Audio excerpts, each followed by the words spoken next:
Bismillahirrahmanirrahim. Assalamualaikum warahmatullahi wabarakatuh. Perkenalkan, nama saya Nurul Ayu Ratnasari, nomor induk mahasiswa 2022-22138. Baik, di sini saya akan menjelaskan tentang RPJM daerah. RPJM daerah memuat arah kebijakan keuangan daerah, strategi pembangunan daerah, kebijakan umum, dan program satuan kerja perangkat daerah, lintas satuan kerja perangkat daerah, dan program kewilayahan disertai dengan rencana-rencana kerja dalam kerangka regulasi dan kerangka pendanaan yang bersifat indikatif.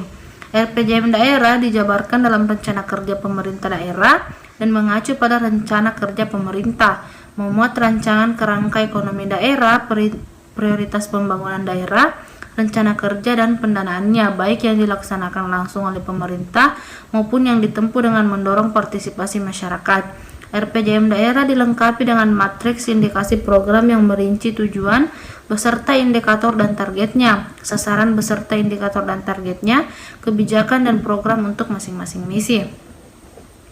Kemudian RPJMD merupakan penjabaran dari visi misi dan program kepala daerah yang memuat tujuan, sasaran, strategi, arah kebijakan, pembangunan daerah dan keuangan daerah, serta program perangkat daerah dan lintas perangkat daerah yang disertai dengan kerangka pendanaan bersifat indikatif untuk jangka waktu 5 tahun yang disusun dengan berpedoman pada RPJPD dan RPJMN.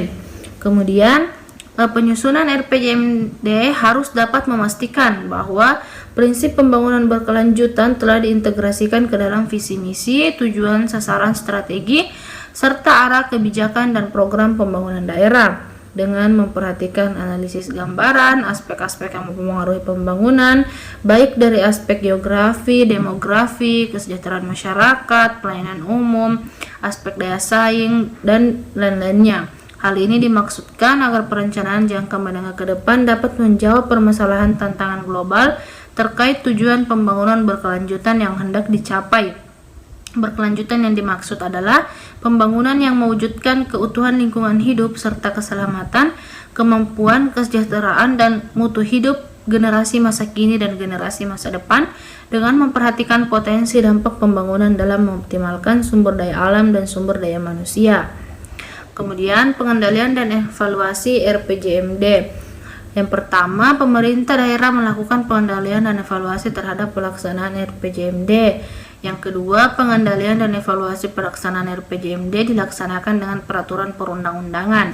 Yang ketiga, pengendalian dan evaluasi terhadap pelaksanaan RPJMD sebagaimana dimaksud pada ayat 1 dikoordinasikan oleh perangkat daerah yang melaksanakan tugas dan mengkoordinasikan penyusunan, pengendalian dan evaluasi pelaksanaan rencana pembangunan daerah.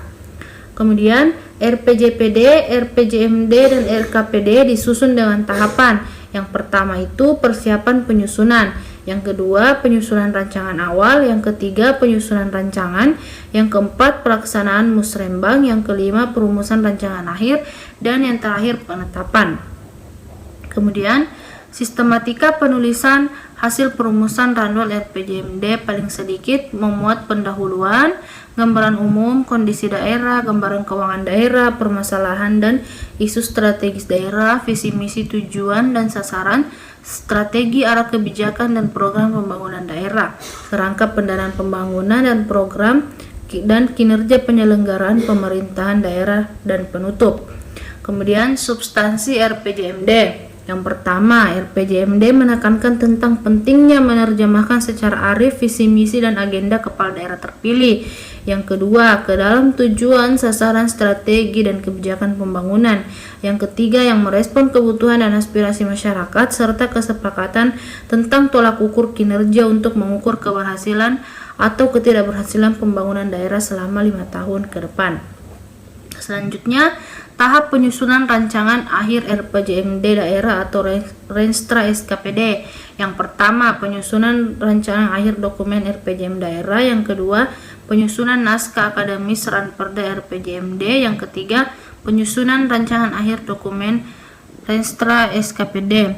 Yang keempat, penyusunan naskah akademis rancangan Perka SKPD.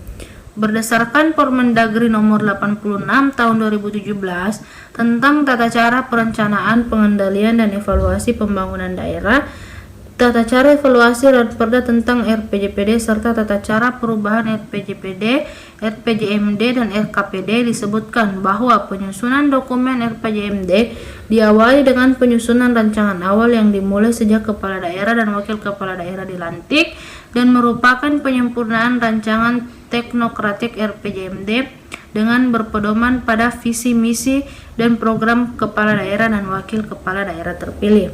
Baik, itulah yang bisa saya sampaikan. Lebih dan kurangnya mohon dimaafkan. Billahi fisabilillah wastabiqul khairat. Assalamualaikum warahmatullahi wabarakatuh.